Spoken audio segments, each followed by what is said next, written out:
Ese es un mito, porque da la impresión de que el escritor lo único que tiene que hacer es poner el folio en la máquina o escribir en el ordenador, tal. No, lo que planteas es muy pertinente porque si ustedes quieren escribir una historia es probablemente porque ya les está rondando. Uno no se levanta y dice, a ver, voy a escribir una novela. ¿De qué voy a escribir la novela? No. Todos van a escribir una novela porque han sentido en algún momento la necesidad de contar determinada historia. Tomen notas. Tomen todas las notas posibles. Escriban en borrador todo lo que puedan. Cuenten la historia como si que contaran la historia a alguien, como esas personas, un poco pesaditas también, que nos cuentan toda la película, ¿no? Bueno, cuéntenla, o sea, familiarícense con lo que están haciendo. La novela no está nunca en la cabeza, está en el papel. Mientras más papeles tengan, más material tienen para trabajar. Tomen todas las notas que puedan, porque es la única forma de que averigüen realmente qué es lo que quieren contar. Ustedes hacen un argumento.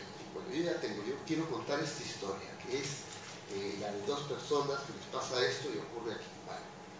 No empiecen a contar la novela, empiecen a contar el argumento. ¿De qué va? ¿Cómo son los personajes?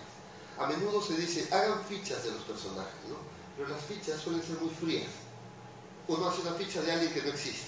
Dice, Pepito Pérez, 35 años, es un poco gordo, le gusta jugar al tenis, hace... ¿Saben qué? Háganle un cuento al personaje, pónganlo a funcionar. Es muchísimo más rico conocer a un personaje si ustedes dicen, voy a hacer este personaje y lo voy a poner en un cuento o en un pasaje. Pepito Pérez cuando está en el café con sus amigos, cuenten la historia, o sea, obsérvenlo, cómo funciona el personaje, cómo es el conflicto, lo que decía Carlos ahora, ¿no? Es prácticamente imposible, creo yo, que una novela avance de la nada. O sea, un novelista no es alguien que se encierra y dice, voy a escribir una novela, capítulo 1, y empieza a escribir. No es así. Antes de escribir esa historia, ustedes le han dado 1000 vueltas, han enloquecido a sus familiares o a su novia o a su novio, contándole 1000 veces de qué va la historia. Es muy bueno que ustedes lo hablen para que los personajes sean reales. Ustedes tienen que contarle como si fuera un cotilleo, como si fuera un chisme a alguien. Este personaje es así, le pasa esto, le hace esto, hasta que empiece a ser más o menos un personaje real. Van a descubrir el conflicto.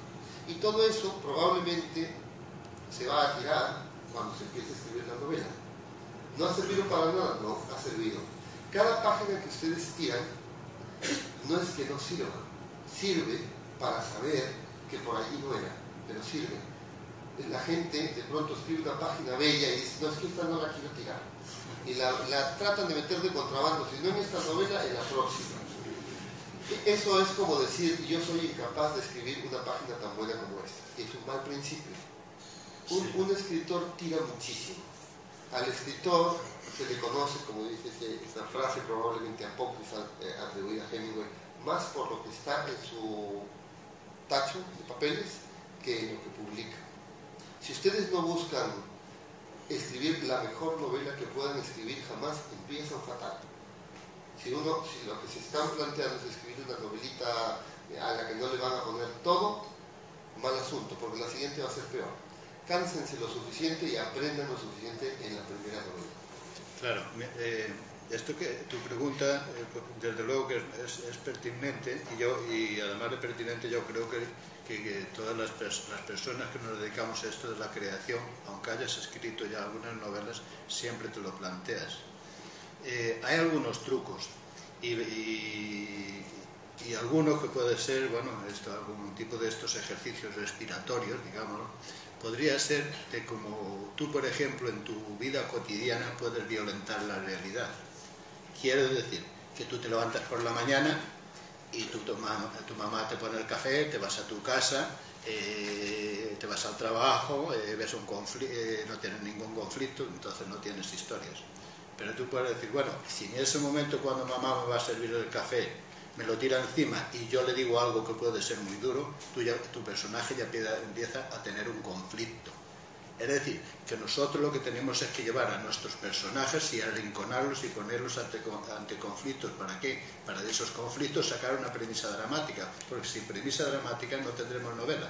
Y eso es lo primero que tenemos que aprender. Es muy bonito empezar pues no sé, con una imagen de una puesta de sol y todo eso es perfecto y queda muy bien en la novela.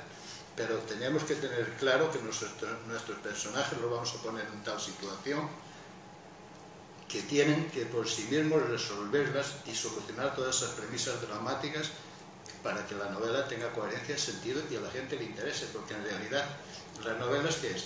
Es que le damos un poco sentido a la vida. ¿Por qué? Porque la vida de nosotros en realidad no tiene mucho sentido, porque estamos aquí, dentro de 5 minutos no sabemos lo que puede pasar con nuestras vidas, mientras que una novela a la gente le gusta. ¿Por qué? Porque todo tiene sentido y todo tiene un principio y tiene todo un final. Por lo tanto, cuanto mejor se lo contemos y más creíble sea, más le gustará esa novela. Y sobre todo, indagar siempre en buscar una premisa dramática. Cuando vais en el autobús, donde os encontréis, en cualquier lugar, digáis, ¿qué pasaría si este hombre, pues ahora mismo, cae aquí desmayado o le da un ictus? Es decir, ¿tenemos partida para arrancar una novela? Claro que sí. ¿Por qué? Porque esa persona puede ser lo que nosotros queramos. Puede ser un exagente de la KGB, puede ser un banquero que iba de incógnito en el autobús. Es decir, siempre tenemos que buscarle a la realidad la parte oculta de la vida, porque tú viajas en un avión y das por hecho que viajas al lado de Jorge, que es una persona maravillosa, pero no lo sabemos, porque si además después vamos incluso en los criminales, resulta que son tíos de gafitas muy educados, que dan paso a las señoras, que besan a los niños en el parque. Es decir, eso es lo que tenemos que mirar, porque los escritores lo que somos unos mal pensados y unos grandes mirones, y eso es lo que nos sirve para nuestras novelas. Pues miren, me acuerdo ahora, hay un libro de cuentos de Rosa Montero, que yo lo he usado en un taller online que tenía en el Boomer, en una página, que se llama Amantes y Enemigos. Ella tiene muy buenos cuentos, pero tiene uno que se llama Amor Ciego, y es fantástico, es la historia de una mujer que dice, tengo 40 años y soy una mujer feísima, soy una mujer que me llaman la quitaipos, la ogra mayor, tengo una cabezota así, unos pelos raros, unos dientecillos de tiburón y no sé qué y tal, y soy abogada, y he empezado vendiendo seguros y no sé qué, y la gente cuando iba a vender seguros se quedaba mirándome fascinada, y por eso me compraban, porque les daba amor moverme tan fea. Y dice, y me he casado con un ciego. Dice, ustedes dirán, como siempre ocurre, que el ciego lo que descubrió fue mi belleza interior. Dice, pues no, eso es pura filfa, eso es mentira. Y empieza muy bien, porque la historia tópica, es decir, esta mujer feísima encuentra a un ciego y el ciego ve su belleza interior. Pero esa historia ya la conocemos y es bastante ñoña, es decir, porque la realidad no suele ser así. Y lo que hace Rosa Montero, con lo que a propósito de lo que dice Carlos, de ver a alguien e inventarle la historia, es primero mirar la realidad y no mirarla a través de cuestiones edulcoradas o falsas o fáciles. No tendría mucha chicha, ¿no? El cuento, si es, soy fea, mi marido es ciego, pero me ama y es un tipo encantador porque sabe ver mi belleza interior. No. Ya ¿qué más contamos? ¿Dónde está la historia? La historia está en decir, el ciego se casó conmigo porque sabe que soy fea y porque él es ciego y porque en el competitivo mercado conyugal él está en desventaja. Y como no me ve, dice, lo más probable es que además me haya imaginado horrenda, la fealdad absoluta resonando en el interior de su cabeza. Y eso se le agrió y nos llevamos fatal. Y dice, he cumplido los 40 años y de pronto ya he aprendido a no mirarme en los espejos, a lavarme las manos con la cabeza gacha, porque mi marido no necesita los espejos y yo no los quiero. He aprendido a no mirarme en las vitrinas de las tiendas. Pero un día, de pronto, en los últimos tiempos, dice, cuando ya se había sentido que la vida es así, se encontraba tremendamente melancólica diciéndose, jamás, jamás, jamás. Dice, pensaba en una puesta de sol maravillosa y no tener con quién compartirla. Dice, pero el señor Vidaurre, que es el que nos hace la contabilidad en la empresa y que viene de Barcelona de vez en cuando, me dice que son cosas de los 40 años. Dice, a mí me gusta mucho el señor Vidaurre.